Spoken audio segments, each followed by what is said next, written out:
45 años. Muy bien, muchas gracias. La esperanza de vida era de 45 años. Hoy andamos alrededor de 70 a 80 años según los países, lo que genera problemas. Este aumento de la edad promedio genera problemas políticos, problemas sociales y sobre todo problemas económicos. Para encarar la problemática esta, debemos estudiar, por un lado, desde el punto de vista científico, el papel de la ciencia con respecto al envejecimiento. Ese no lo vamos a tratar hoy, lo vamos a tratar más adelante. Y el segundo es cómo se proyecta la nueva seguridad social, que es un tema muy complicado y no a nivel de Uruguay, sino a nivel del mundo. Hoy veremos una ponencia, que es la del contador Rodolfo Saldain, que fue dada en la Fundación Astur, que dirige el contador Enrique Iglesias. Vamos a escuchar los minutos de la ponencia de Saldain y después vamos a analizar el tema. ¿Ok? Pedro, ¿podemos poner la conferencia de Saldain?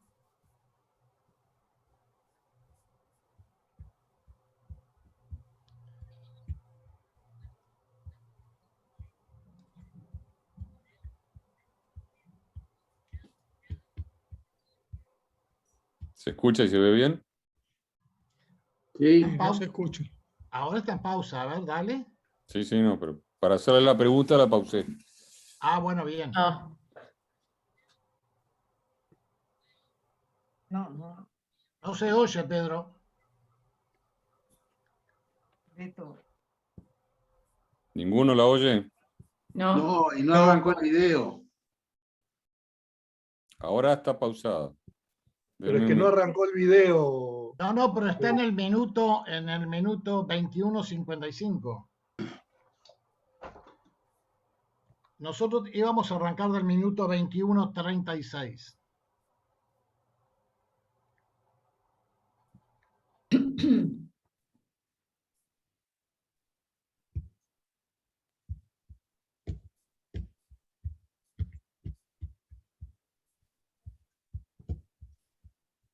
No se escucha, Pedro.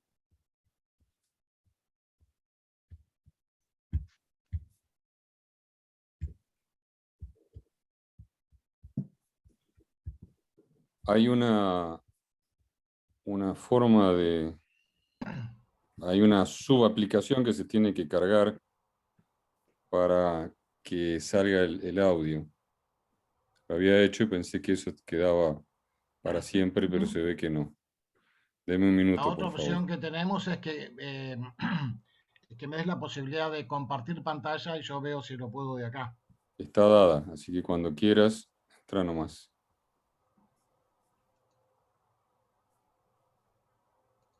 Le pongo compartir sonido. Y ahora voy al video. El video. Ahora sí se escucha. Sí. Normales que tenemos en teoría la telomerasa normal, dependiendo de la velocidad a la cual se acortan nuestros telómeros, esto puede determinar también las enfermedades. Esta actividad, alguien con una ¿Se oye? referencia tan importante. Sí, perfecto. Sí, perfecto. Rodolfo Saldain es doctor en Derecho y Ciencias Sociales por la Universidad de la República del Uruguay, especializado en Derecho del Trabajo y Seguridad Social. Fue subdirector general de la Seguridad Social, integró y presidió el Banco de Previsión Social, fue corredactor de la Reforma Provisional Uruguaya de 1995 y costarricense de 1997. Desde 1994 a 2004 realizó actividades de consultoría nacional e internacional. Ha sido docente en cursos de grado, posgrado y especialización en la UDELAR, en el CLAE, en la Universidad Católica del Uruguay, en la Universidad de Montevideo y en la Organización Iberoamericana de la Seguridad Social. Es autor de múltiples artículos académicos en revistas especializadas y de capítulos en libros colectivos. Asimismo, ha publicado los 3 libros: Reforma Jubilatoria, el nuevo modelo provisional en 1995-97, y La era de los nuevos viejos, longevidad, trabajo y jubilación en el siglo XXI. Esta publicación, la última, es de 2020, que de alguna forma hoy también la vamos a estar abordando.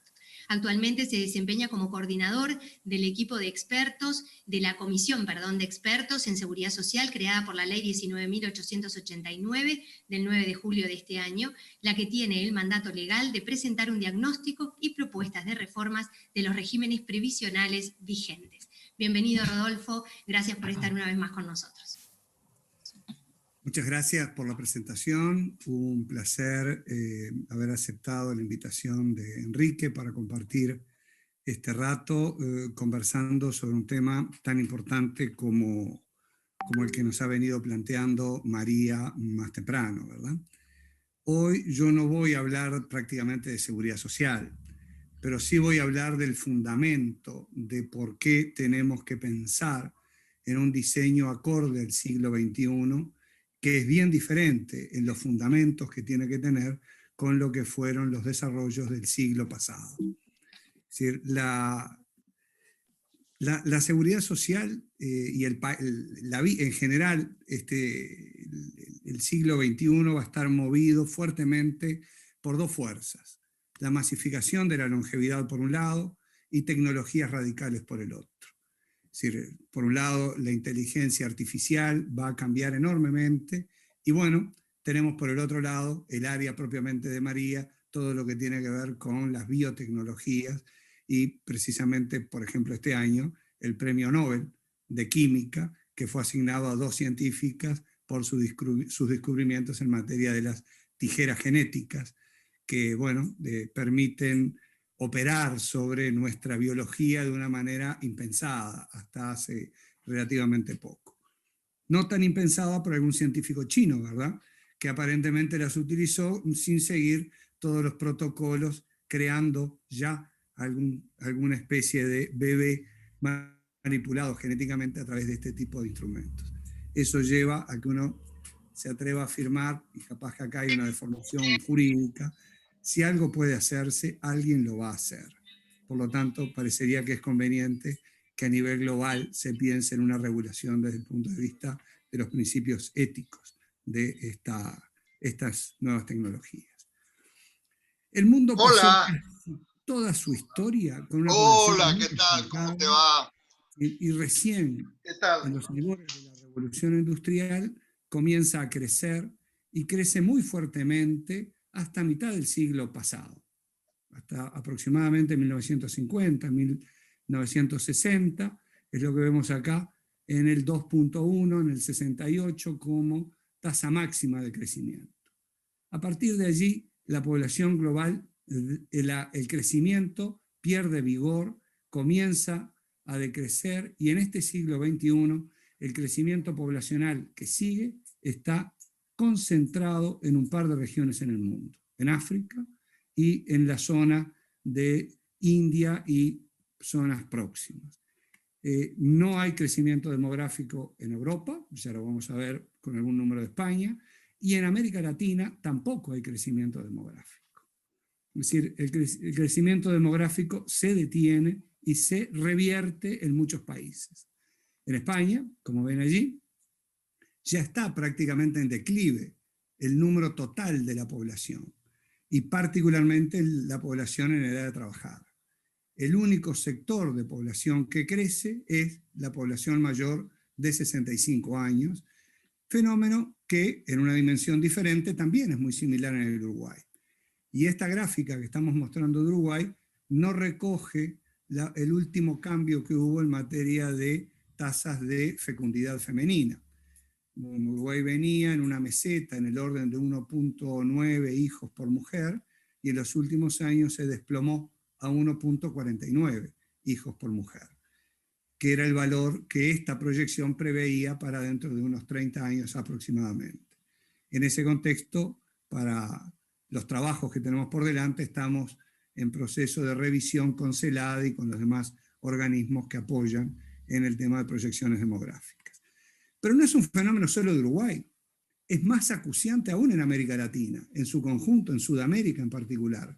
Miren, la pérdida de población está signada por Brasil fundamentalmente, que lleva a que Sudamérica al final de este siglo tenga menor población que la que tiene hoy y una población bastante más envejecida que la que tenemos en este momento. Ese fenómeno no es solo de esta región y tiene un impacto enorme en la vida comercial global. Uno de los problemas de China precisamente es su reducción de la población. Es decir, China, uno de los países más superpoblados del mundo, ya está prácticamente entrando en un proceso de declive demográfico que, a diferencia de Estados Unidos, lo obliga a que la productividad de su población tenga que multiplicarse, y de allí buena parte de los esfuerzos en el área tecnológica que China viene haciendo, tratando de liderar en ese aspecto. El crecimiento de la esperanza de vida es un fenómeno relativamente nuevo, como decía Enrique al comienzo. Acá, aprovechando la audiencia que básicamente tenemos, España, Uruguay y Latinoamérica, es decir, superada la gripe española en 1918, donde ven que hubo un declive muy grande, una caída muy fuerte de la esperanza de vida en España, España mantuvo un ritmo realmente muy fuerte de crecimiento de su esperanza de vida. En algún momento fue por debajo del uruguaya. Cuando Enrique se vino a vivir al Uruguay, el Uruguay tenía un nivel algo superior de España, y hoy día España está muy a la cabeza en el mundo en materia de esperanza de vida. Y para nosotros, en América Latina, es una experiencia a seguir muy, muy de cerca. Ahora, el crecimiento de esa esperanza de vida es a nivel de todo el globo. Es decir, en todo el mundo crece la esperanza de vida. Y acá estamos hablando de esperanza de vida de periodo, es decir, sin mejora científica. Y como vemos, María está empeñada en lograr que vivamos más, y esperemos que lo logre, y de paso probablemente también vaya a estar logrando que la quiebra de los sistemas previsionales sean más rápido de lo previsto. Pero bueno, son cosas que tenemos que tener presente en todos estos diseños en los que estamos trabajando. También la esperanza de vida de los 60 años, que es la que a efectos previsionales interesa, ha tenido una evolución bien importante. Es decir, y tanto España, que está a la cabeza en Europa, con Francia, y Uruguay también han tenido una evolución muy importante. A los 60 años, para ambos sexos, en España, la esperanza de vida que reporta la OMS es de 20 años y fracción, para Uruguay de 17 y fracción, con una heterogeneidad importante debido a sexo y a nivel socioeconómico. ¿Qué desafíos tiene todo esto para el siglo que estamos viviendo? El siglo XX fue el siglo de construcción gradual del estado de bienestar, sobre todo a partir de la Segunda Guerra Mundial, sobre una base demográfica, como decía Enrique al comienzo, creciente y joven. El siglo XXI es exactamente lo opuesto, una base demográfica decreciente y envejecida. Eso desafía enorme cantidad de aspectos de los diseños, desafía la base imponible. Es decir, el siglo XX desarrolló el estado de bienestar sobre la base de más trabajo, más trabajadores, más producción, más salario. El siglo XXI, los jóvenes, nuestros hijos, nuestros nietos, miran con bastante preocupación una mochila que seguramente es bastante más grande que la mochila que nos ha tocado a nosotros poder llevar adelante. En el caso uruguayo, si nosotros tomamos la población uruguaya de 1950, cuando Uruguay era campeón del mundo en fútbol, había 8 personas en edad de trabajar por cada persona mayor de 65 años. Hacia 1950, hacia el 2050, vamos a estar en 2 y fracción por cada persona mayor de 65 años. Eso, si nosotros pensamos financiarlo a través de transferencias intergeneracionales, realmente estamos poniendo en una mochila que ni el hombre maravilla la podría sustentar. La justicia entre generaciones es de los aspectos más difíciles de evaluar. Implica medio ambiente, implica endeudamiento público, implica compromisos educativos, e implica también la seguridad económica en la vejez.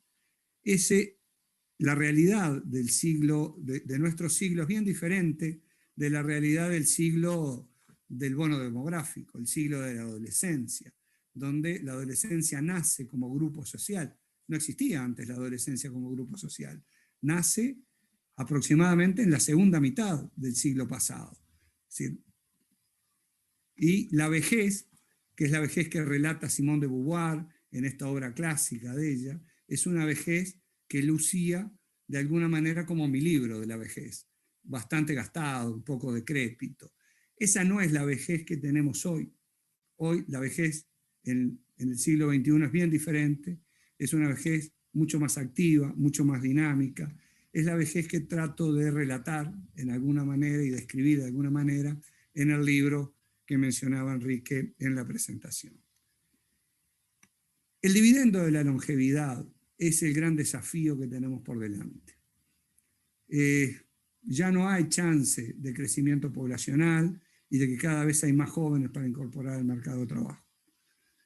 Hoy la brecha que puede ayudar en su reducción es entre los sexos, incrementar los niveles de actividad femeninos que todavía están, por lo menos en el Uruguay, algo significativamente por debajo que los del hombre. El dividendo de la longevidad requiere para su aprovechamiento una serie de cambios. Requiere una nueva cultura del envejecimiento fundamentalmente y cambios de tipo institucional.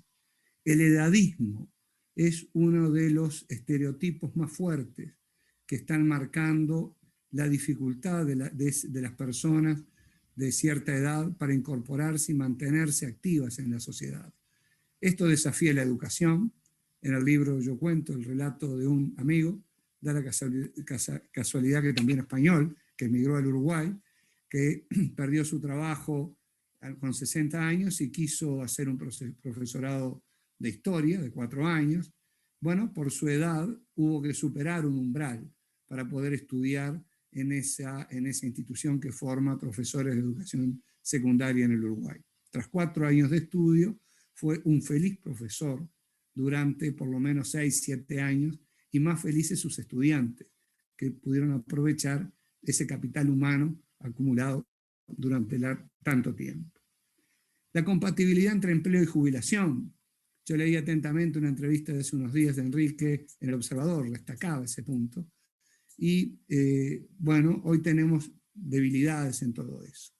Vivienda, el hábitat urbano, movilidad, las empresas, las organizaciones, van a tener que adaptarse a una fuerza de trabajo mucho más intergeneracional. No es posible ya prescindir de la fuerza de trabajo de las personas de mayor edad.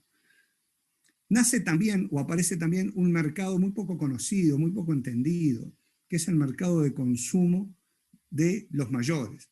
La silver economy en inglés, la economía dorada, economía plateada, como se le quiera llamar en español.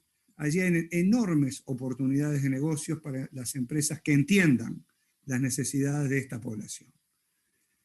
Y yendo ya a algún aspecto más individual, más personal, la vida en 3 etapas clásicas del siglo XX, una etapa de estudio hasta el orden de los 20, una etapa de trabajo hasta el orden de los 65 y una etapa de retiro después.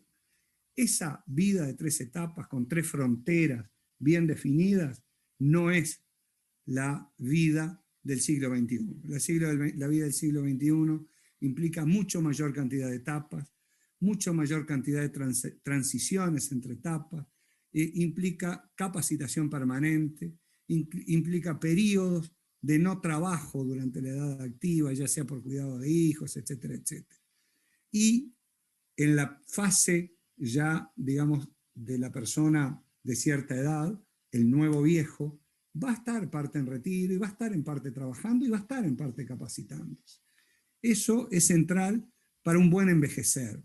Ese buen envejecer se construye, no viene dado.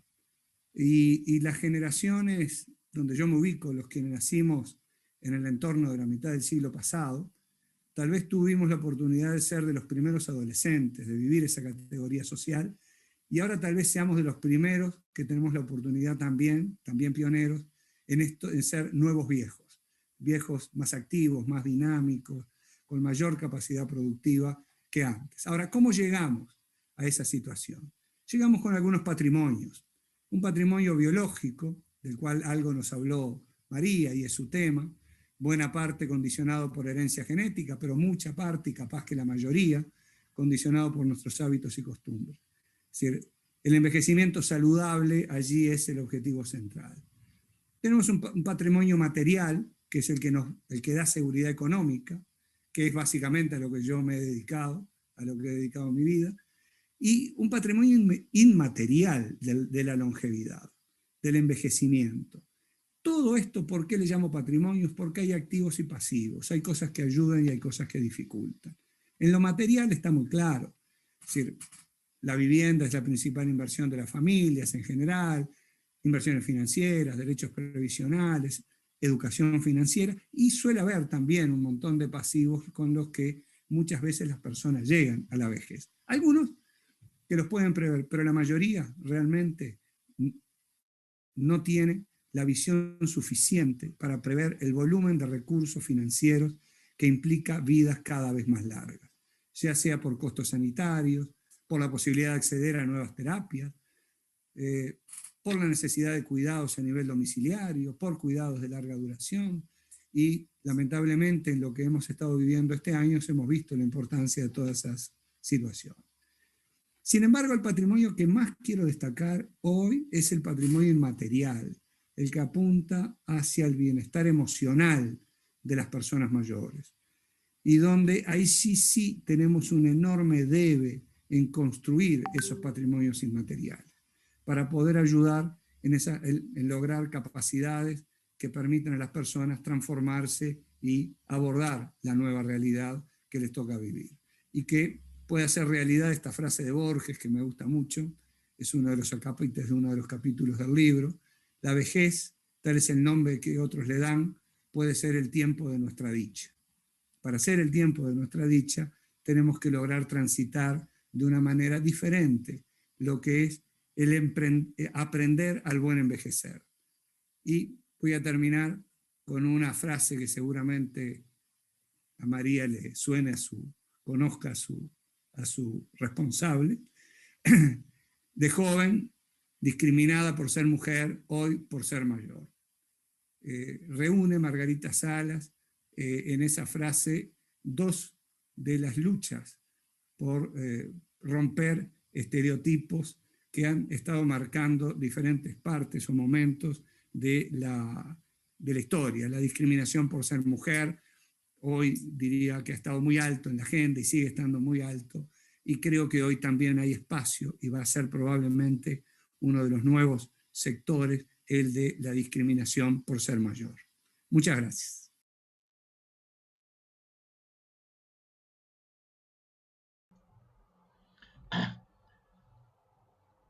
Bueno, realmente muy buena la ponencia de Saldain. Evidentemente que es una posición, habrán otras, pero creo que nos dejó para discutir varios temas.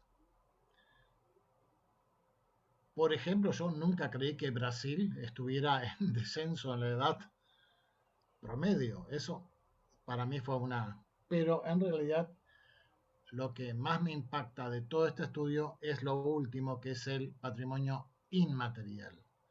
Las relaciones humanas para mí son lo más importante que hay a nuestra edad.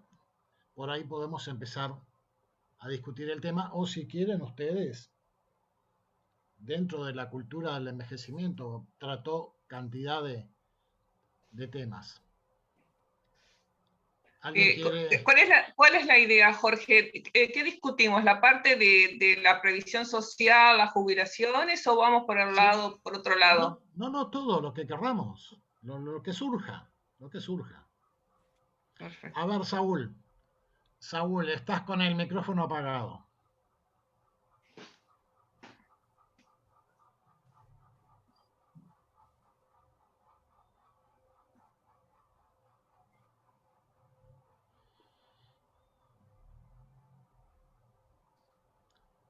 No. Ahora sí. Ahora sí. Ahora sí.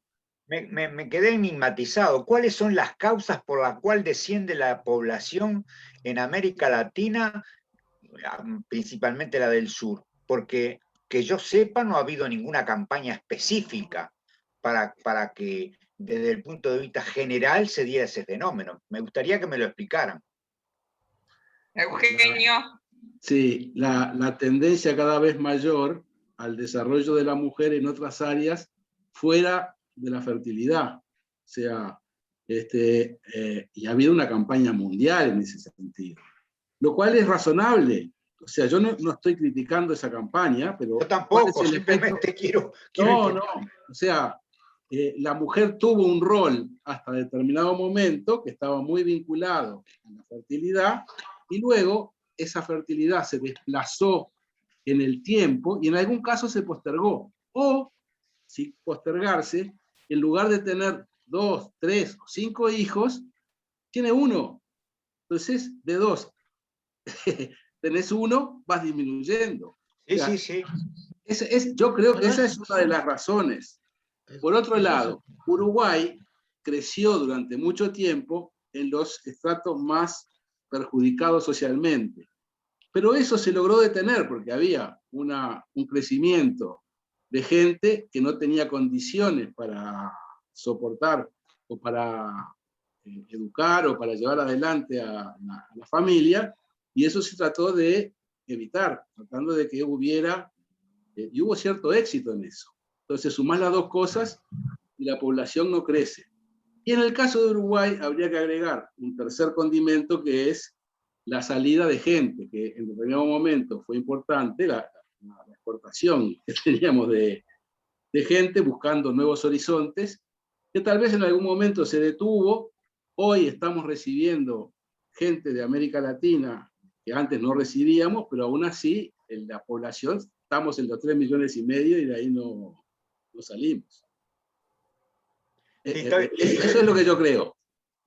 Sí, me parece muy razonable, porque yo tenía noticias de España y Francia, por ejemplo, que lentamente habían descendido su población, pero no me imaginaba un fenómeno tan masivo en Latinoamérica, ¿no? Eso fue lo que más me sorprendió. Bueno, y lo que pasa es que... Y sobre todo Brasil.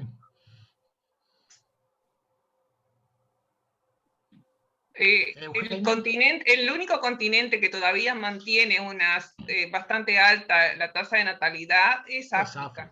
Sí, África. Y por supuesto que tiene una expectativa de vida mucho menor, y entonces no tienen el problema que tenemos los occidentales, ¿no?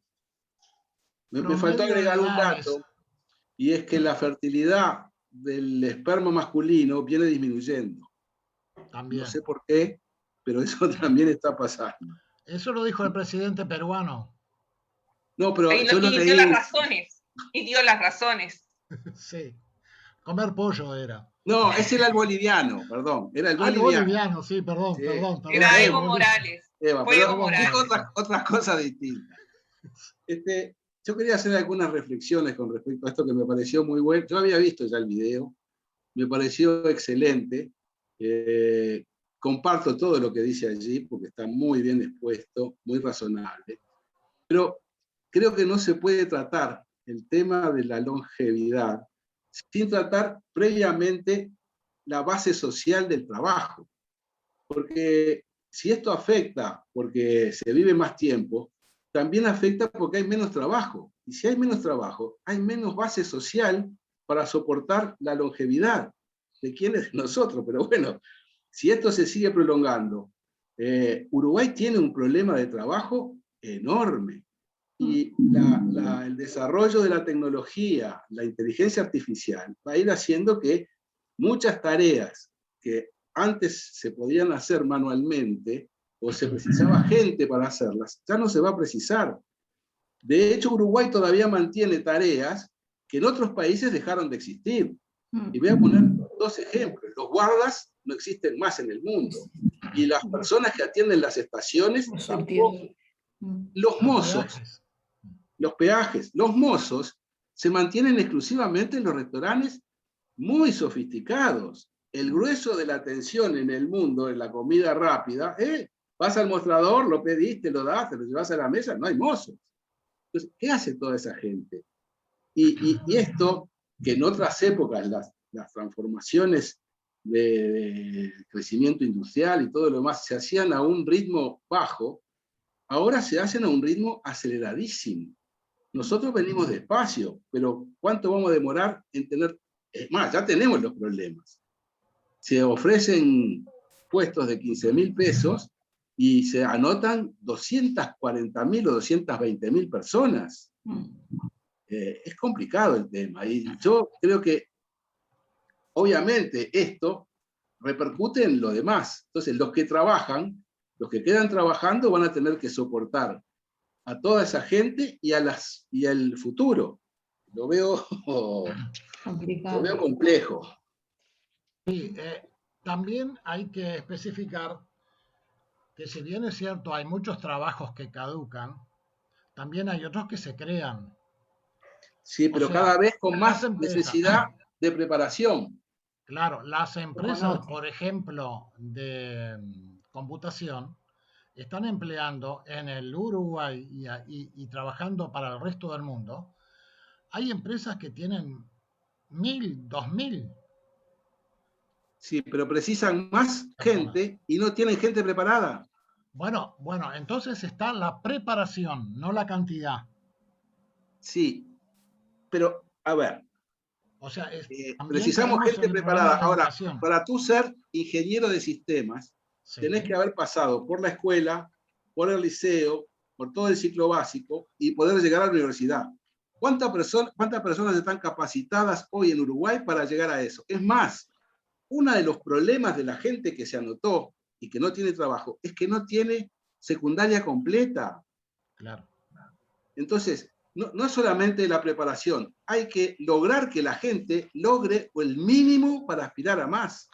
Y ahí hay un problema de cultura, de esfuerzo y de adaptación de los planes. O sea, y yo no veo que se esté trabajando en todo eso. No veo ni siquiera que, si lo pongo a nivel de las políticas, ni siquiera que haya un acuerdo político entre los dos sectores mayoritarios del país. Unos quieren dejar todo como está y otros lo quieren cambiar, pero no se logra avanzar. Entonces, el futuro no lo veo teniendo claro que la gente tiene que formarse, prepararse, y como dice Saldain, la preparación no es me recibí y ya está. No, me recibí y tengo que seguir estudiando, porque el mundo va cambiando a una velocidad que no es percibible. En fin, es un tema que a mí me preocupa mucho. De cualquier manera, también se suma que el mercado de trabajo puede llegar a ser incrementado por gente mayor también. Estaría estupendo, lo comparto. También, claro, también hay un mercado de productos que antes no existía y que ahora hay. Sí. Justamente para los veteranos. Exacto. Sí. Doctor, Pupo levantaba la mano. Sí. Micrófono, por favor.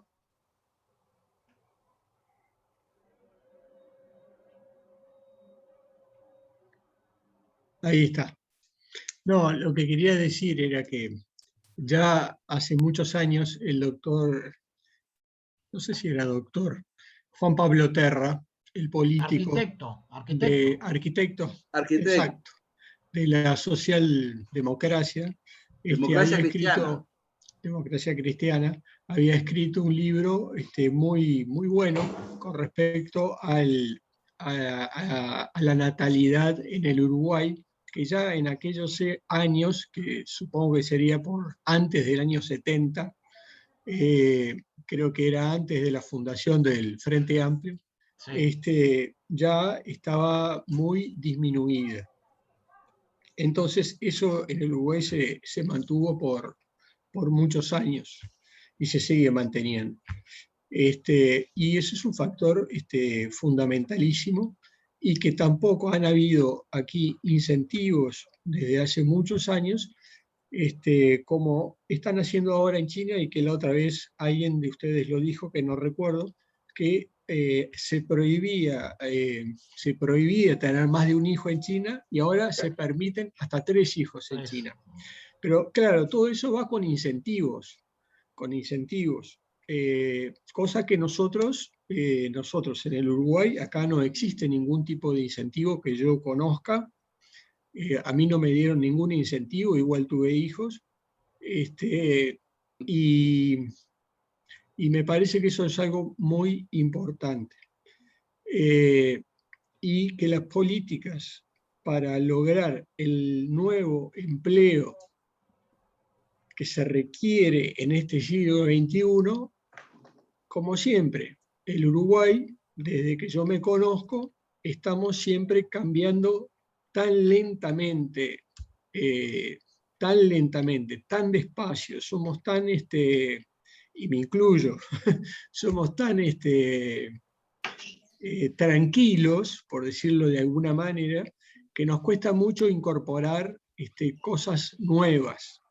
Por ejemplo, ahora me doy cuenta de que esto me parece genial, pero hasta hace un mes que estaba trabajando activamente, no, si bien lo pensaba y sabía que me iba a retirar, no sabía que me iba a hacer tanto bien.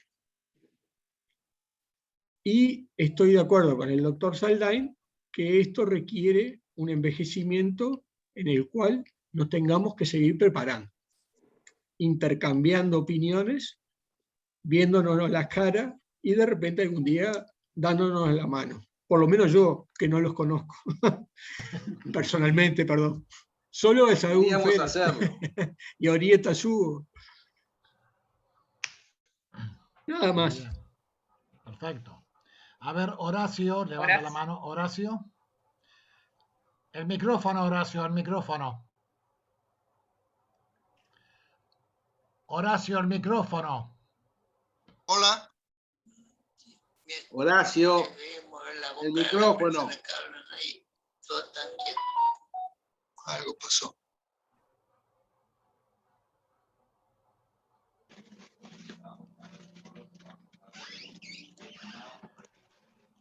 Ahora sí, Horacio. No, no. Lo cerraste. Lo cerraste otra vez. Ahora sí, déjalo así.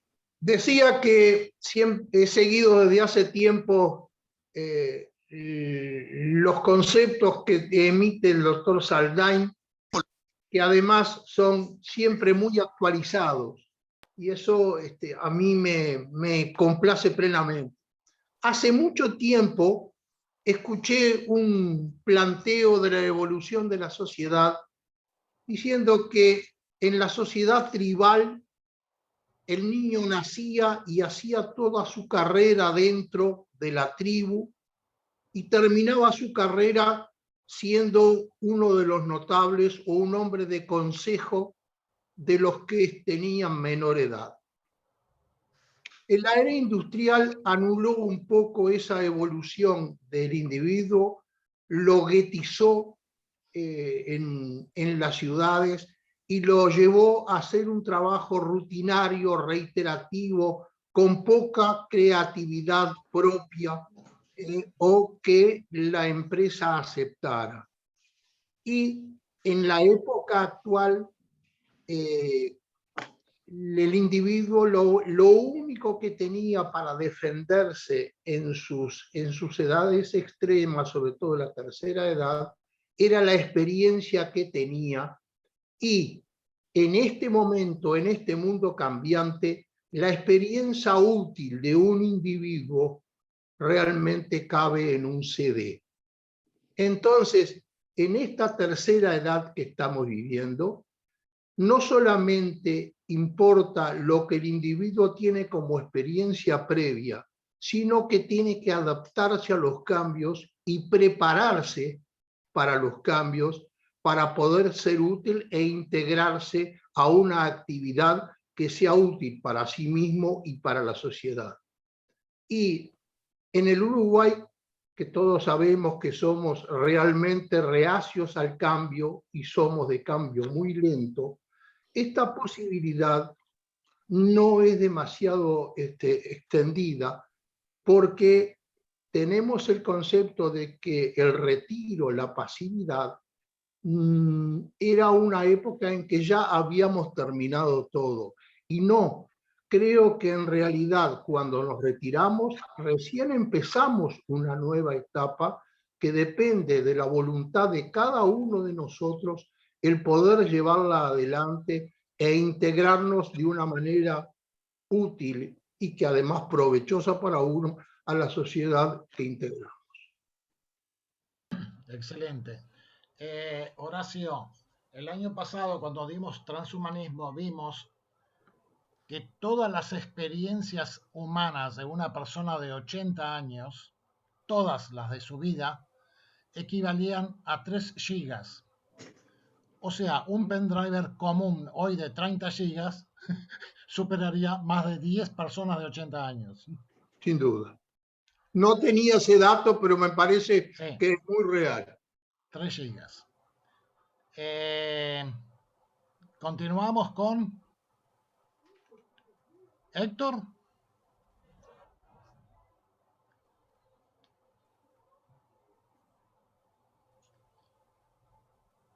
Bueno, yo no tengo mucho más para agregar, me pareció interesante.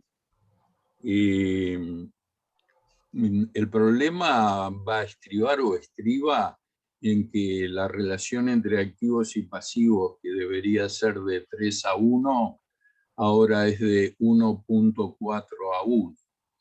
Evidentemente estamos en un momento de una transición muy grande y dudo de que se pueda sostener si no hay un cambio importante en los fundamentos de las leyes laborales y de la seguridad social. En realidad, esta transición la están viviendo quizá en forma más angustiosa los países subdesarrollados, pero también es un problema que existe en los desarrollados. Sobre todo que muchos lugares de Europa se está desruralizando.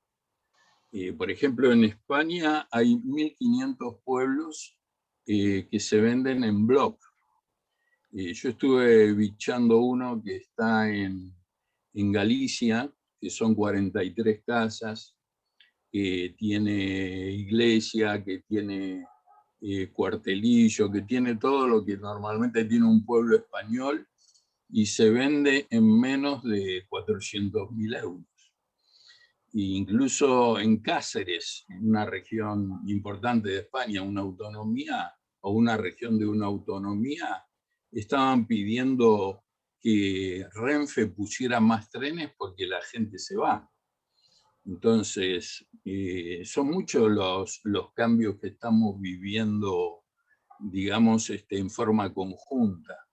Y no le echaría yo toda la culpa a la pandemia, porque estos problemas son bien anteriores a la pandemia. Lo que ocurre es que evidentemente en el manual de los políticos ni en los manuales de los infectólogos estaba el tema de la pandemia, ¿no?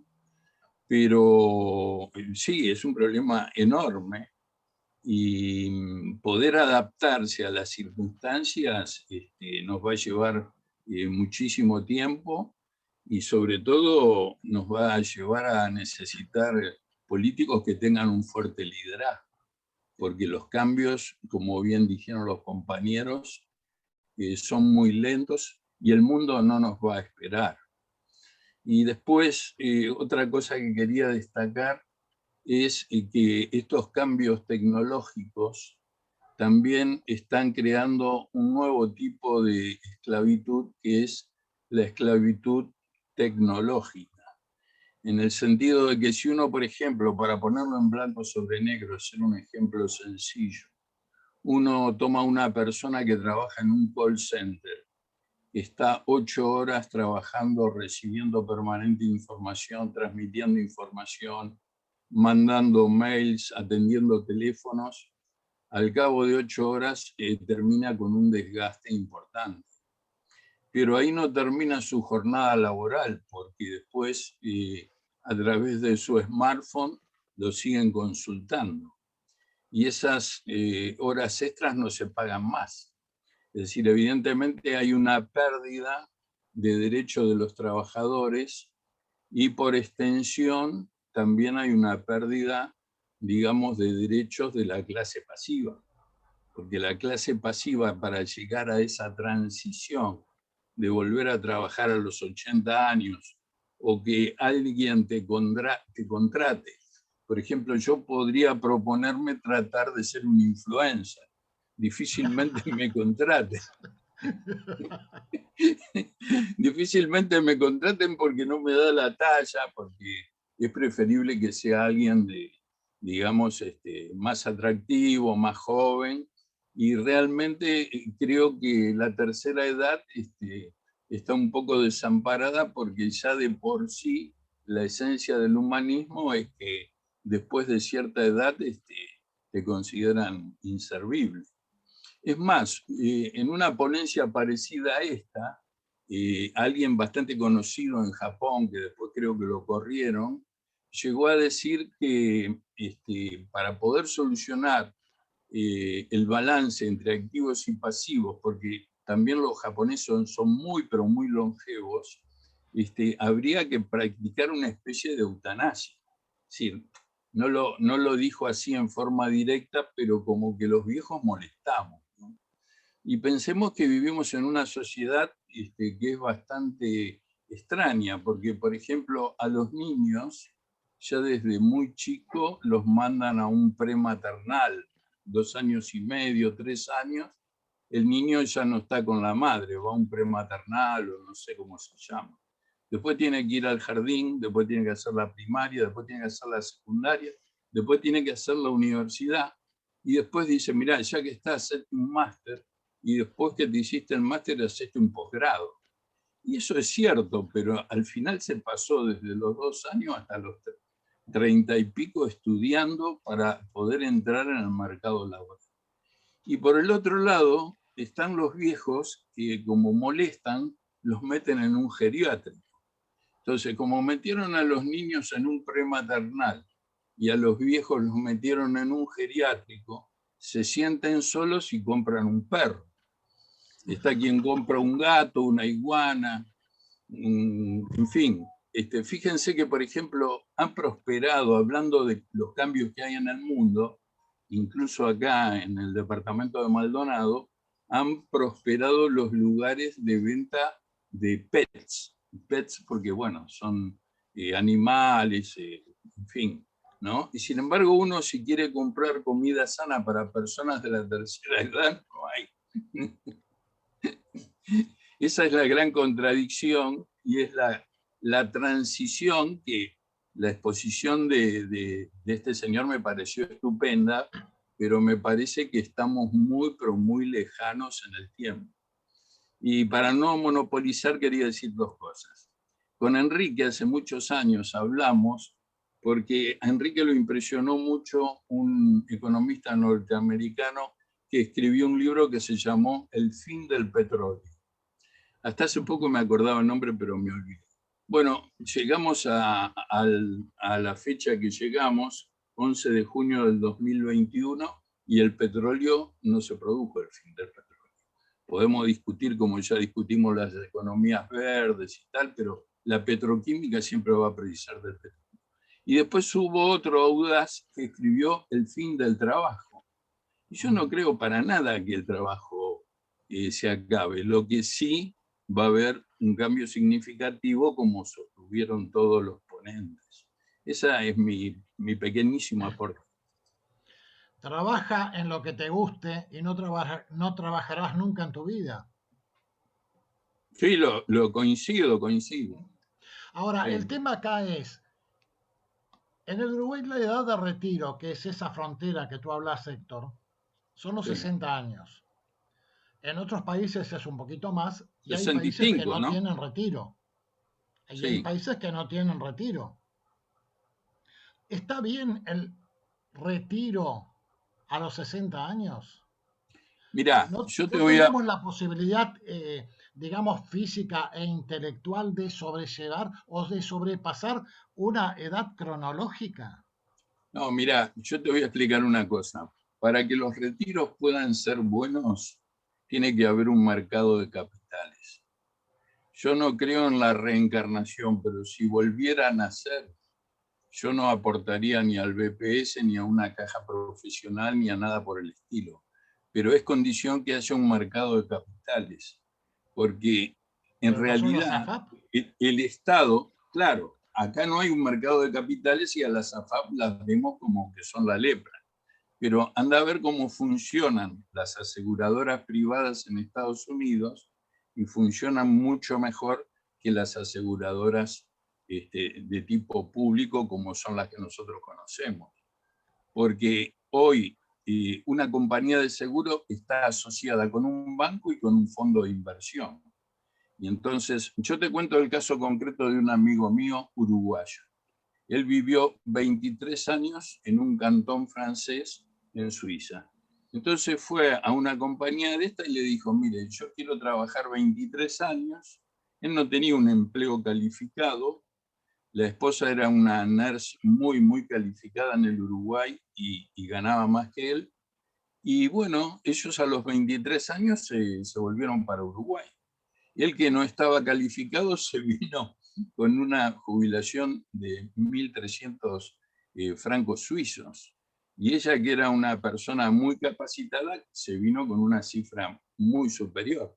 Y no es que cuando le llega a Uruguay le llega en pesos uruguayos, le llega en francos suizos. Por ponerte un ejemplo, en Estados Unidos lo más común es que cada uno elija a qué edad se quiere ir y cuánto va a aportar. Pero lo bueno es que no te ponen en una cuenta de reparto donde desaparecen tus aportes, sino que desde tu ordenador podés saber en el día a día cuánto es lo que llevas ahorrado, como una especie de sistema de ahorro, pero eso, en vez de ir a una cuenta bolsa, va a determinados activos financieros que te dan un rendimiento. Como son muchos los que entran en ese activo financiero, genera una cantidad de intereses. Entonces es muy difícil que alguien, apostando a un fondo de inversión de los que son reconocidos, no pueda tener una buena jubilación y se pueda retirar a la edad que se quiera retirar.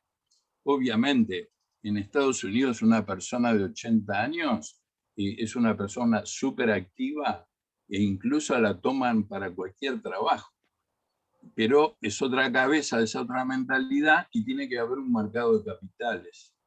Si es un lugar donde no hay posibilidad de que todo te lo tiene que gerenciar el Estado en sí es muy mal administrador. Perdón.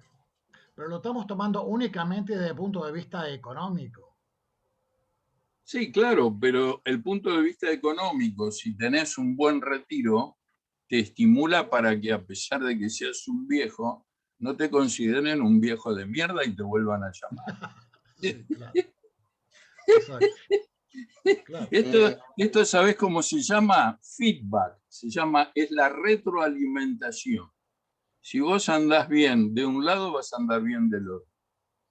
O sea que si andás bien económicamente, andás bien de salud también. Bueno, relativo. Claro. No es por eso, mirá, Jorge, yo siempre dije que es preferible ser rico y sano que pobre y enfermo. Pobre y enfermo, eso por supuesto. Estamos todos de acuerdo. Te apoyamos todos. Graciela. Quería seguir un poco con la línea que tomó Héctor. La jubilación es un fenómeno bastante reciente en la historia de la humanidad, es decir, es más o menos del siglo XIX. Antes no existía la jubilación, es decir, bueno, pero actualmente sí. Y en realidad el déficit que presentan los fondos de pensión es grave en muchas partes del mundo y también en los países más desarrollados. O sea, se calcula que para el 2050 puede haber un déficit de 400 billones de dólares en los fondos de pensión, lo que sería realmente imposible de solventar. La cuestión es pensar, ¿cómo tiene que hacer la persona? O sea, ¿de qué manera la persona puede, cuando llega a la vejez o al momento de jubilarse, tener un capital que le permita vivir con cierta dignidad? Porque en la mayor parte de los casos las personas se jubilan y van a ganar mucho menos de lo que ganaban cuando estaban activos, y su vida seguramente va a ser peor, ¿no? ¿Y de qué manera se podría entonces juntar ese dinero? Y hay tres formas. O es el ahorro que la persona realiza directamente, o es el dinero que el empleador ahorra para el empleado, o en el último caso es el Estado. O sea, son las tres opciones que existen, ¿no es cierto?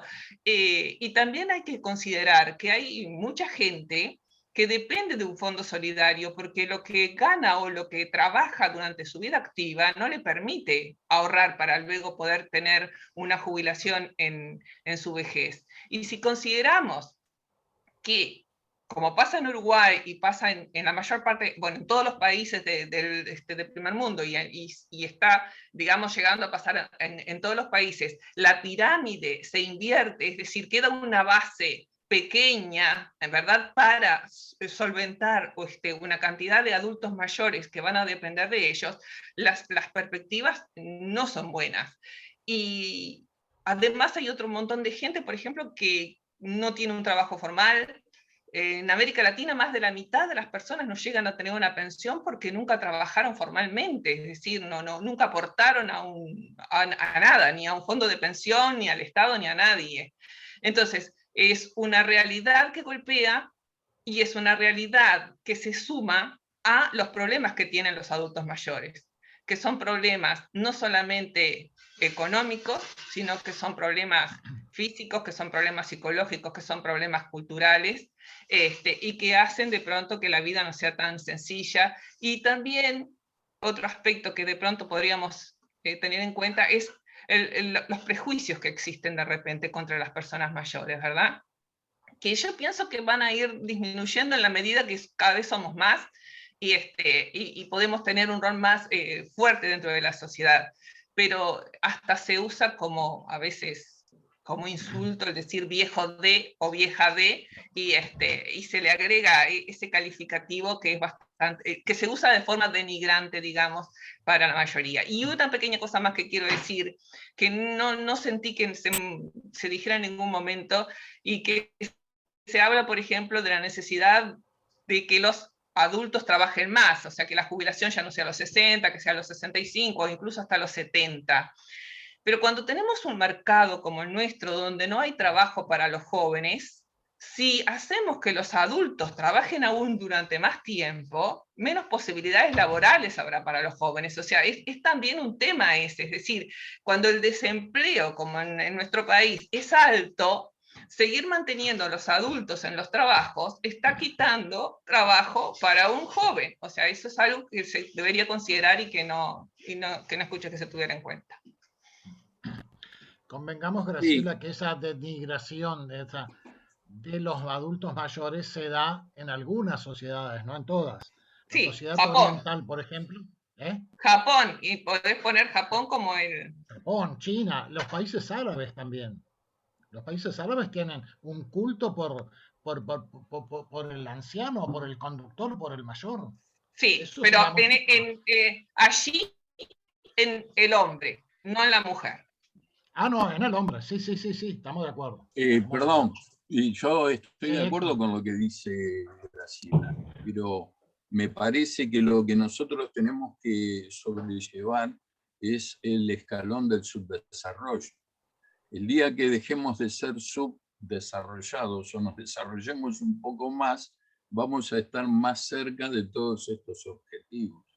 Mientras tanto, evidentemente, hay sectores que no pueden desarrollarse y entonces aparece el Estado.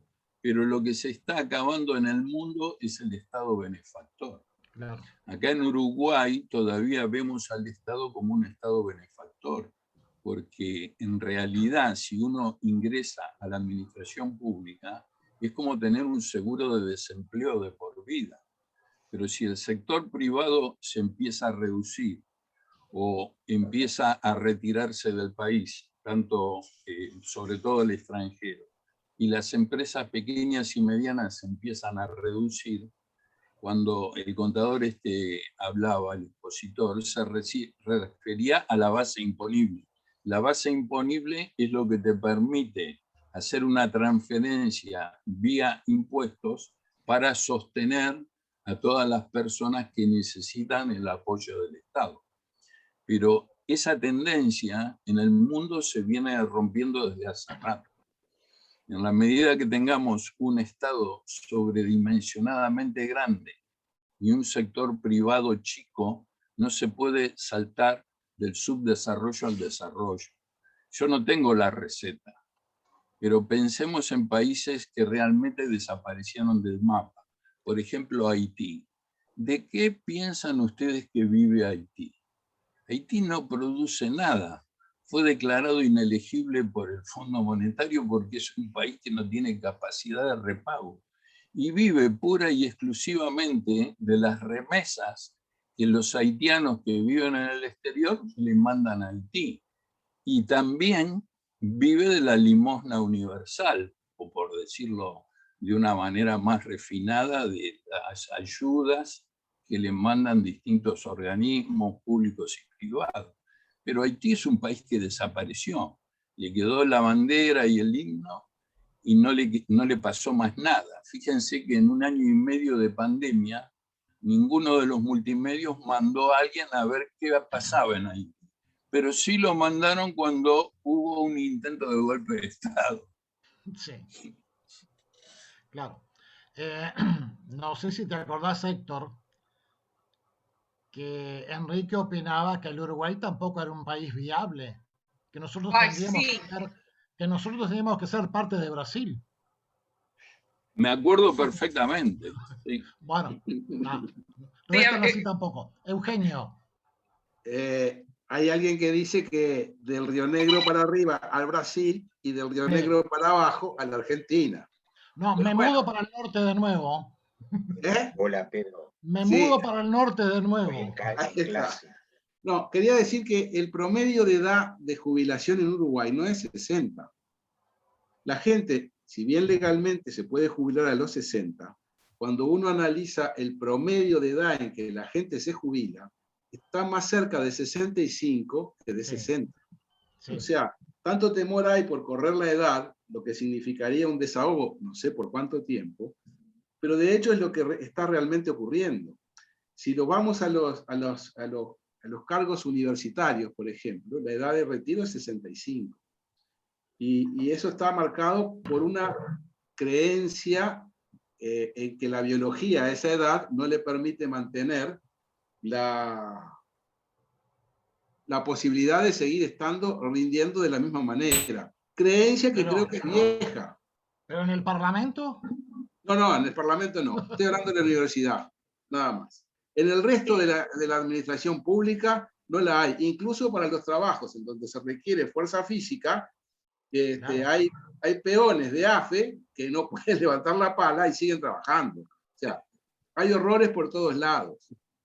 Y en relación a lo que decía Héctor, este problema no es solo de los subdesarrollados. Los países desarrollados tienen el mismo problema. Coincido. Coincido contigo. Claro, tienen la misma dificultad, porque tuvieron que correr la edad. Y en relación a lo que decía Graciela, de que si la gente mayor sigue trabajando, no le deja espacio a los jóvenes. Creo que la solución a ese problema es por dos lados. La capacitación de los jóvenes, o sea, cuando yo empecé en el mercado laboral, había cantidad de carreras que no existían, cantidad de formaciones que no existían. Algunas de las cosas que yo hice, las debía aprender por afuera de mi formación, y hoy están más estabilizadas. Y así va a seguir pasando.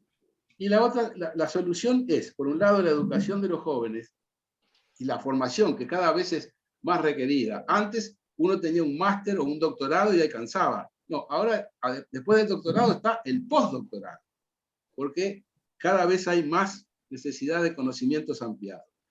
Pero lo que se plantea en realidad no es que la persona mayor se retire del todo, sino que el joven se incorpore y la persona mayor siga trabajando. Una parte jubilada y otra parte sigue aportando y recibiendo un salario. O sea, creo que el blanco y negro en este sentido es lo que tiene tendencia a desaparecer. Habrá que ser creativo para decir... Acá lo que pasa mucho en Uruguay también es que las personas se jubilan, cobran su jubilación y siguen trabajando en negro, en lo que se llama trabajar en negro. Y de esa forma, no solamente le están quitando el trabajo a ese joven del que yo me refería, sino que tampoco están aportando a la seguridad social. Eso sucede mucho en este país. Sí, es parte de una realidad que hay que blanquearla. ¿Querés seguir trabajando? Sí, te hago un espacio, te voy a pagar jubilación por una parte y por otra te sigo pagando, pero seguís aportando. Por lo que cobrás como trabajador vas a seguir aportando. Y el joven empieza a trabajar y bueno, hará su carrera acompañado por alguien que tiene experiencia. De todas formas, los jóvenes son los que tienen mayor nivel de desempleo en el Uruguay. Y sobre todo las mujeres. En la conferencia, el abogado hablaba de que la única forma que tenemos de aumentar los aportes a la seguridad social es que más mujeres ingresen al mercado de trabajo. Esa es la solución que le veía. Bueno, cuanto más mujeres al mercado de trabajo, menos niños van a nacer seguramente. De acuerdo. Pero ¿qué pasa? Los jóvenes que no tienen trabajo son los que no tienen secundaria completa. Y lo mismo pasa con las mujeres. O sea, el desempleo en Uruguay está focalizado... se me fue todo. Está raro, pero te estamos escuchando. Bueno, yo no veo nada ahora, pero el desempleo... Te vemos, Eugenio, no te preocupes que te vemos y te escuchamos. Yo no veo nada. El desempleo en Uruguay es la gente que no terminó secundaria. Ese es el problema. El INEFOP, por ejemplo, una de sus preocupaciones es hacer, y tiene incluso acuerdos para dar exámenes a ver si logran con un examen decir que terminaron secundaria. Porque la gente va a buscar trabajo y lo mínimo que se exige, la mínima preparación para cualquier trabajo, es secundaria completa. Esto es, yo lo creo que es muy razonable además, ¿no? Pero bueno, esa es la... Es así. De hecho, personas con título universitario, el desempleo no llega al 2%. Claro. Sí, y en el campo... Me fijé una cosa, la expectativa de vida en Haití es de 61 años, no tienen tanto problema con las jubilaciones, ¿no? No sé cuál es la expectativa de vida. Me fijé recién, 61. No creo que alguien se pueda sentir bien si tiene que vivir de la limosna internacional. Sí, también acuérdense de Malthus, que pronosticaba que los alimentos crecían en un nivel, digamos, constante, y la población mundial crecía a un nivel exponencial. Ya no más. Llegar un momento en que no iba a haber alimentos para todo el mundo. Evidentemente se equivocó, ¿no? Totalmente. Entonces estamos hablando acá... Acá está mi hermano Winston Mañosa pidiendo la palabra. No lo veo. Winston. Bueno, yo voy a tratar de usar una frase continua. Problema de edad. No me es fácil,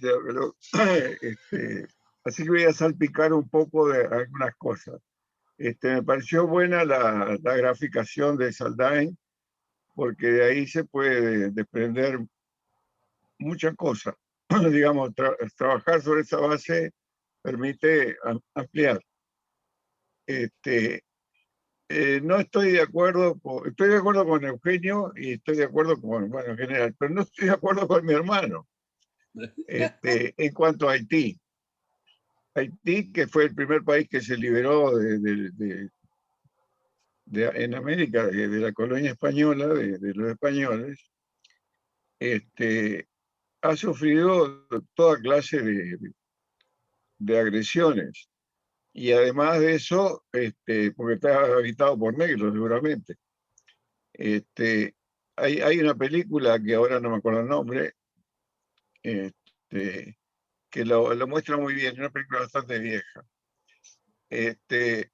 Y además los haitianos, por comer, se comieron toda la forestación, la montaña, se quedaron sin fuente de alimento, porque se tuvieron que comer todo lo que tenían en esa pequeña parte de la isla que viven. En cuanto a lo de el mapa que muestra Saldain, creo que es de América del Sur.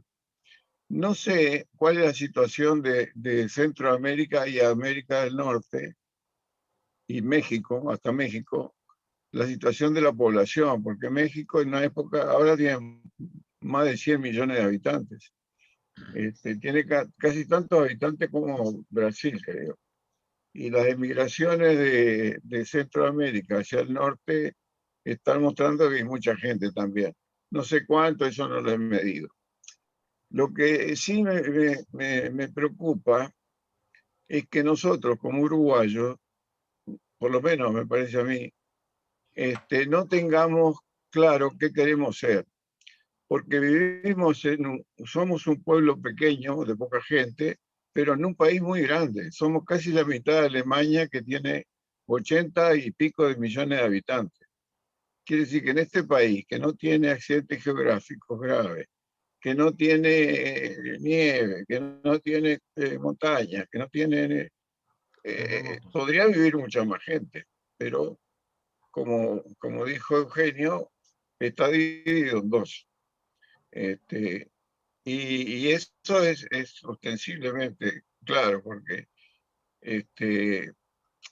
creo que el Uruguay podría alojar más gente si hubiera una política hacia las migraciones, hacia generar, hay oportunidades de generar trabajo. Cada tanto aparece un tema de que van a hacer un pozo en Artigas para tener una terma también. Hay muchos proyectos, pero que nosotros no hemos sabido cómo integrarnos con los países vecinos.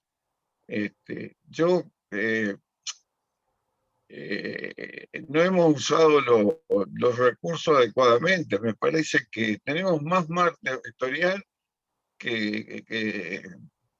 más mar que suelo, que tierra, y sin embargo le damos toda la vida, le hemos dado la espalda al mar. Es decir, hay una cantidad de cosas que me parece que no se han pensado y no tenemos una visión a largo plazo del país. Lo otro es la inmigración de profesionales, de técnicos, y muchos han vuelto y han demostrado su valía estando acá con el tema de la pandemia. Aparecieron, para mí fue un milagro, porque la aparición de tantos científicos que no sabíamos que los teníamos, muestra cosas.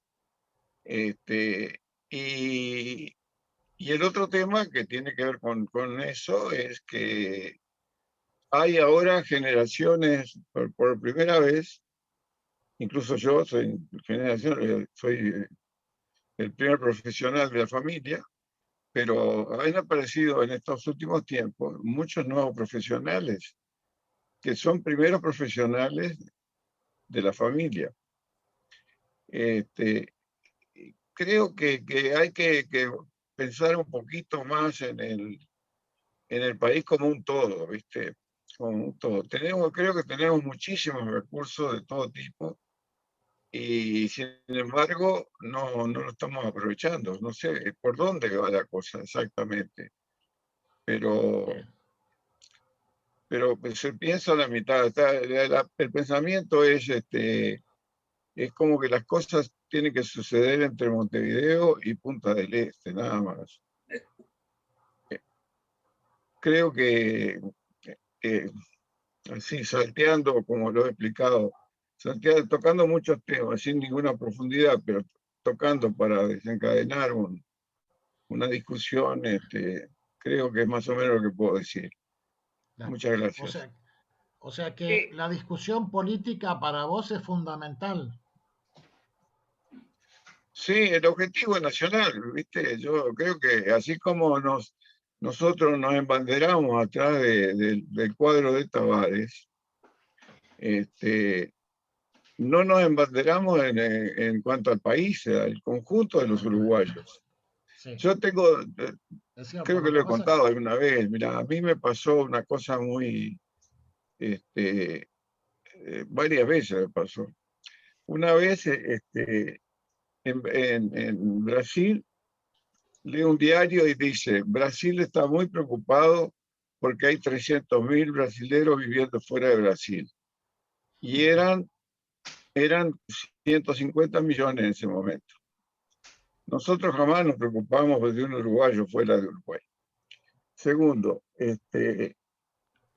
está el hecho de que me llamó la atención y me hizo llorar a mí y a los que estaban conmigo hace unos 4 años en el pueblo Albí, donde nació Toulouse-Lautrec.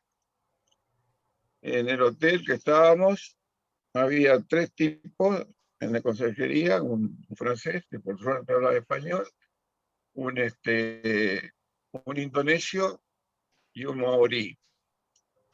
El francés me dice, pedirle al indonesio que te cante el himno uruguayo. El tipo no hablaba una palabra de español y me cantó perfecto el himno uruguayo. ¿Te imaginas que a mí se me cayeron las lágrimas? Claro. Porque a mí se me caen las lágrimas por ver una bandera uruguaya en cualquier lado, ¿no? Pero en ese momento fue muy emocionante. Le hicimos cantar varias veces. ¿Y por quién sabía del himno uruguayo? Y lo conocía por Tavares, no lo conocía por Cavani, que jugaba en Francia. Lo conocía por la Celeste. Eso es una promoción que se ha hecho del país hacia afuera, ¿verdad? Se ha hecho conocer. Nosotros podemos explotar todas esas cosas que tenemos y nutrirnos de ellos, ¿verdad? Que cuando vuelven a jugar acá o cuando los científicos de afuera nos están brindando sus conocimientos, podíamos armar, sin que vinieran, podíamos contactar a los uruguayos del exterior, mínimamente, preguntarles qué haces, por qué te fuiste, cómo estás, cuál es tu situación, te gustaría volver, cómo tendrías que hacer para volver, qué nos podrías aportar. Hemos tenido charlas de uruguayos que viven afuera y no nos avergonzamos de ellos, al contrario. Entonces, pero tendríamos que tener una política de contacto mínimamente de contacto con los uruguayos. ¿Viste? Excelente, Winston. Está bueno. El tema que en el Uruguay, lamentablemente, todos los temas se politizan. Entonces, cuando tenés una posición es porque depende de la ideología que vos tengas. Eso ha pasado siempre. Pero con la selección uruguaya de fútbol no hay ideología. Hay una selección uruguaya de fútbol. Está todo el mundo en contra de Tavares. Exacto, pero estás en zona de clasificación.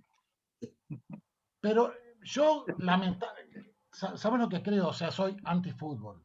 Lamentablemente al Uruguay se lo conoce por el fútbol. ¿Entendés? O sea, tengo una posición absolutamente radical y en contra de que vos no solo por el fútbol. Un chinito sabe el himno uruguayo.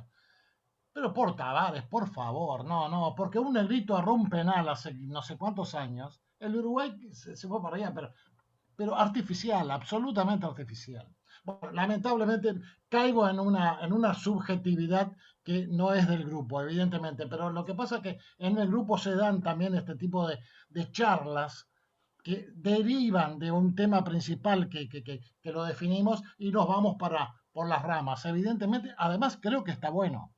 Pero me hizo acordar también aquel famoso dicho italiano que dice, piove, governo ladro. Todo es culpa del gobierno. Ahora, gobierno ladrón porque llueve, ahora porque no llueve también gobierno ladrón. Es lamentablemente una mentalidad que tenemos que... A ver, Eugenio. No, creo que Winston tocó un tema que no es menor y es la estrategia del país. Claro. ¿Cuál es la estrategia del país? Pero tiene que haber un país, no tienen que haber partidos políticos. Bueno, creo que ese es un tema central porque nos divide a la hora de tomar decisiones. Exactamente. Y la división, a ver, hay dos grandes grupos ahora, ¿verdad? Pero incluso adentro de esos grupos, hay las subgrupos. posiciones no son homogéneas. Entonces, es muy difícil tomar caminos de desarrollo cuando lo que debería ocurrir sería, ok, este es el plan, vamos para ese lado y no discutamos más. Hagamos algo para salir adelante de una vez. Pero bueno, eso es como soñar en colores. Pero yo no soy tan pesimista. Pienso que los partidos políticos, todos ellos, desde el principio del siglo XX en adelante, por poner una fecha, han contribuido con un montón de cosas, los colorados, los blancos, los frente amplios. No tengo duda. Y bueno, esas son empresas que lo tomaron como colectividad, pero resulta ser que después todo el pueblo ha participado, activa o digamos, con poca participación en todas esas cosas, ¿no? Así que no creo que... Hasta el año 50 más o menos había mucha plata en el país. Sí, señor. Mucha plata había. Éramos casi un ingreso del primer mundo. Del 50 para adelante. Exacto. Claro. Se nos han caído casi todos los valores. La educación de la dictadura para adelante ha venido siendo cada vez peor. ¿Se arregla? Y mirá que no ha pasado de haber terminado la dictadura, ya pasó un tiempo largo. ¿Se puede arreglar? No se arregla. Cada vez tenemos gente menos educada y menos preparada. Sí, señor. Pero se puede arreglar cuando esos científicos que vinieron, que vienen, o que pueden venir, son potenciados para que vuelvan, aunque sea, o participen desde Europa, por ejemplo, de Estados Unidos, participen en el quehacer nacional. Eso se puede lograr. Es clarísimo eso. Yo tengo gente conocida que de alguna manera siempre participa. Si sucede eso en la ¿Es razonable que haya gente que llegue a la universidad y no logre entender un texto simple? Después de haber pasado por secundaria y entrar en la facultad y no entender un texto simple. Eso pasa. Sí, estoy de acuerdo, pero eso es muy difícil. Es la única parte que... Y si vos le preguntás a un color cuál es el futuro que quiere de país, y entonces vos miran países, yo no voy a entrar en el tema ese porque no quiero, pero digo, son dos polos opuestos. Y están en permanente chamusque a ver quién gana las elecciones. Es muy difícil así. Quiero decir una cosa, lo siguiente. Las democracias representativas se fundamentan en los partidos políticos. Los partidos políticos se fundamentan en las ideologías. No nos hace bien como país empezar a hablar mal genéricamente de los políticos, porque ahí es donde aparecen los iluminados o los de fuera de la política a salvarnos. A mí no me gusta cuando hablamos mal en forma genérica de los políticos, sinceramente, porque cada uno es responsable de lo que luego va a votar de forma secreta. Pero pensemos que las ideologías son las que de alguna forma sostienen a los países. Y bueno, y los ciudadanos eligen de acuerdo con la ideología con la que se sienten más cómodos los gobernantes. Y los gobernantes, cuando los tenemos, me parece que debemos de alguna forma de respetarlos, porque en eso se sostiene la república. Tenemos muchos ejemplos que nos rodean que cuando se habla mal de los políticos, las cosas no terminan bien. Sí, por supuesto. No, Graciela, yo no hablo mal de los políticos. Yo digo, tenemos dos polos con objetivos opuestos. Sí, pero yo venía pensando por algo que apareció en el WhatsApp hoy más temprano, que ya venía con ganas de decir eso. Ah, no lo leí, no lo leí. Un chiste de Winston. Yo no hablo mal de los políticos. Yo creo en los partidos políticos. El problema es que estamos con dos fuerzas que están más o menos equilibradas y no se logra tomar un norte. Eso es lo que... Pero es que, Eugenio, nunca, jamás van a estar de acuerdo, porque su esencia es estar enfrentados.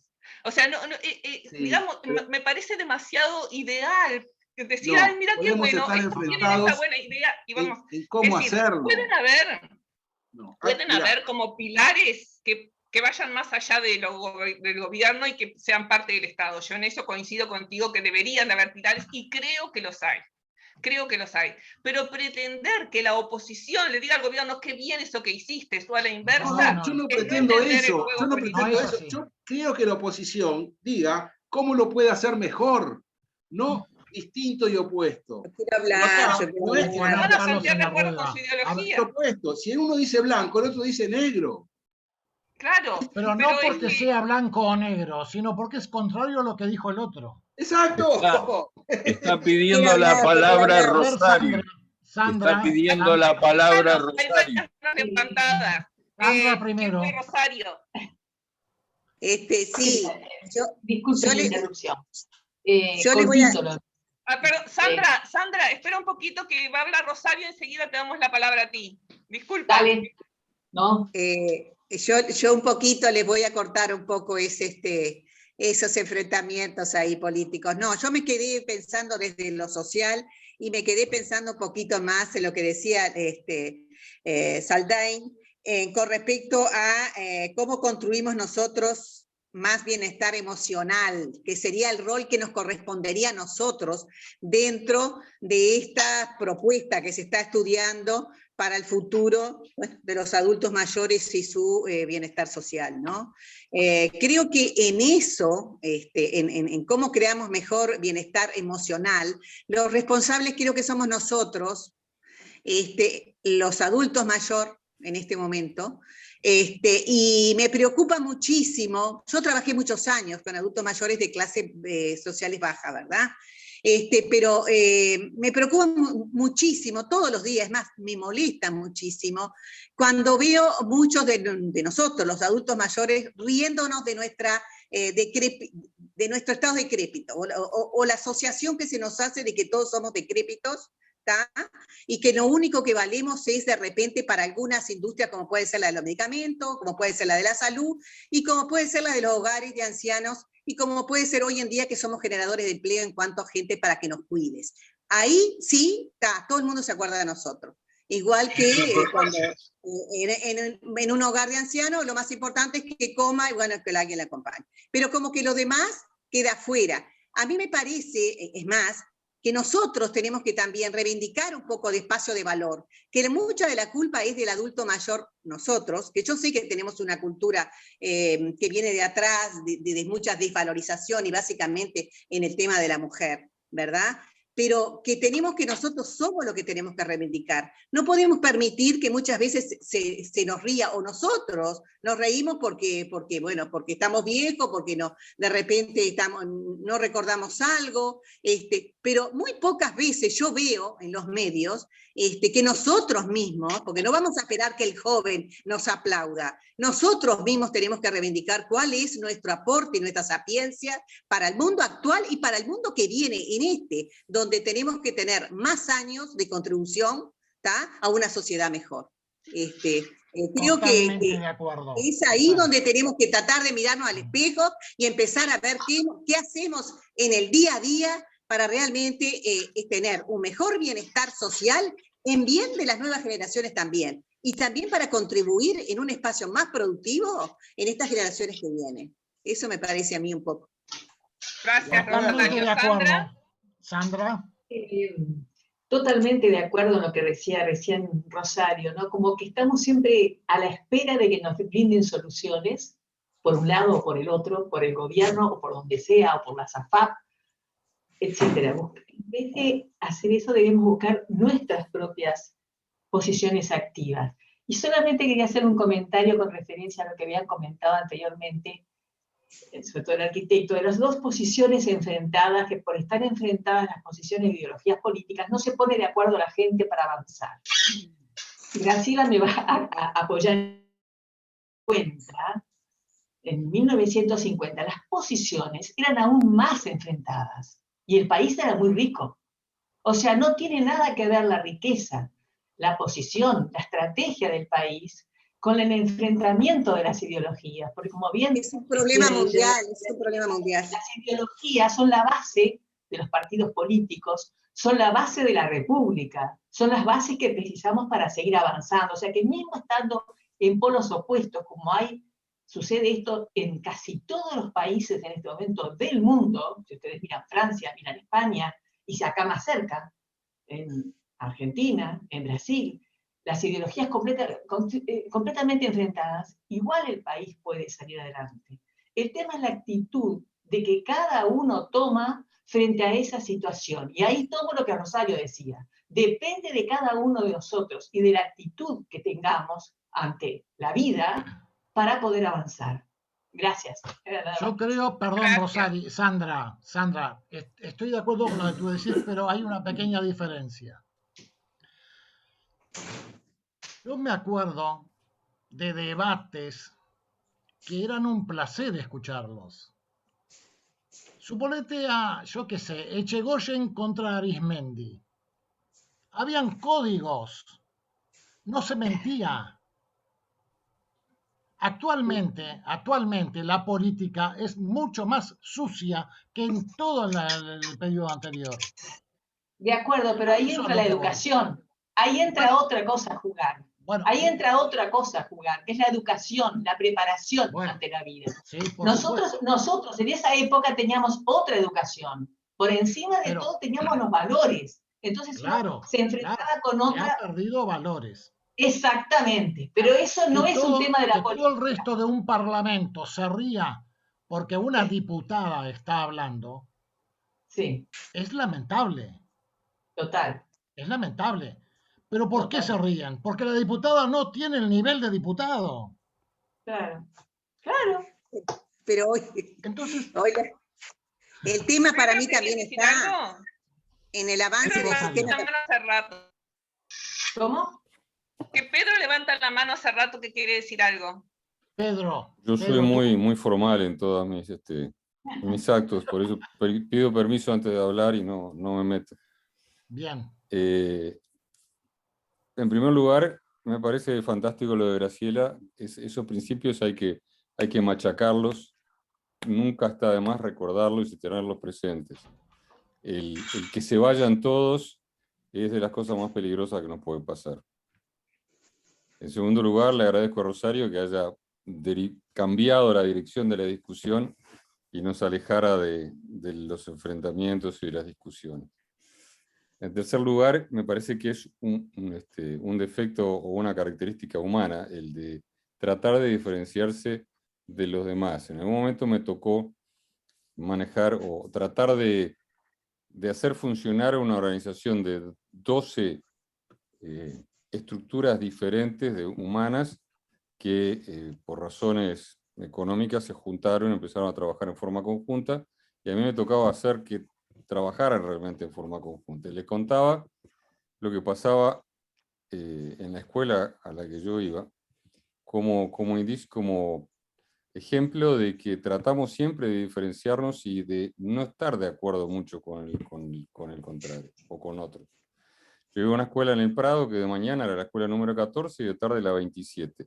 Nosotros, los de la 27, éramos mucho mejores que los de la 14. Y los del grupo B, del mismo nivel, éramos mejores que los del grupo A. Sin duda. Los otros siempre son los otros. Y me parece que lo que falta son líderes que nos hagan entender que así no funcionamos, que así no podemos avanzar, y que las cosas se resuelven cuando nos ponemos todos a trabajar con un objetivo común. Y entonces la función de los líderes me parece que es fundamental para que las cosas ocurran. No alcanza con que todos gritemos para acá, para allá. Aparecen en la historia individuos que son capaces de unir voluntades y hacerlas trabajar en una dirección. Gracias. Está bueno eso cuando el líder surge de forma espontánea y la gente lo sigue, ¿verdad? Hay veces que se imponen y aparecen las formas, digamos, de autoritarias, y que también logran cosas, porque si no tenés o no permitís que nadie se oponga a lo que vas a hacer, logran cosas. Claro, pero acuérdense de Hitler. Fue uno de los líderes más importantes de la historia. ¿Y a qué llegó? O sea, no es tan así tampoco con que sea un líder. Se dice que en Francia, por ejemplo, si no está preparada la sociedad para que ese líder sea realmente líder, el líder se muere solito. Yo creo que no es una condición suficiente, pero sí necesaria. para que las cosas ocurran. Sí, por supuesto. Escuchen, son 6 menos cuarto, ya nos hemos pasado bastante de la hora que tenemos adjudicada. Estuvo muy bueno realmente porque derivó en cantidad de otras cosas que son buenas discutirlas. No sé si ustedes están de acuerdo en que a veces nos derivemos en otras cosas que también son importantes para el grupo. Me parece a mí. Es que a mí me parece, es más, una cosita. A mí me parece que como estrategia es importante globalizar los temas. Nada está aislado de nada.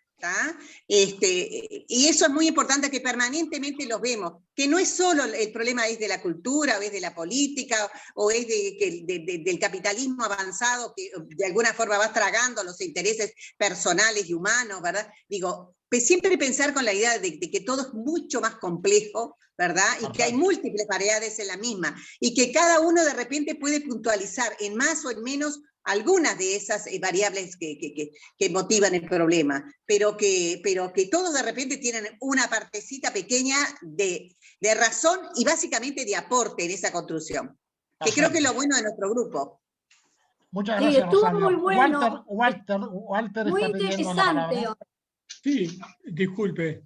Yo lo último que quería decir es que me acuerdo de los líderes, de algunos, pero el que me llamó siempre mucho la atención y me pareció realmente un líder importante fue Lech Wałęsa, en Polonia.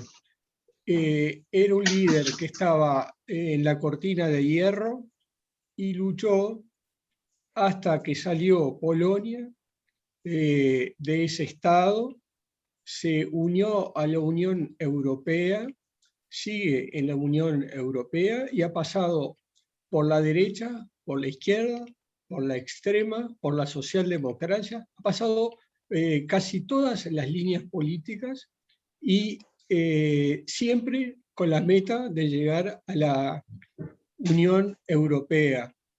Entonces me parece que eso es una de las cosas que un líder puede hacer.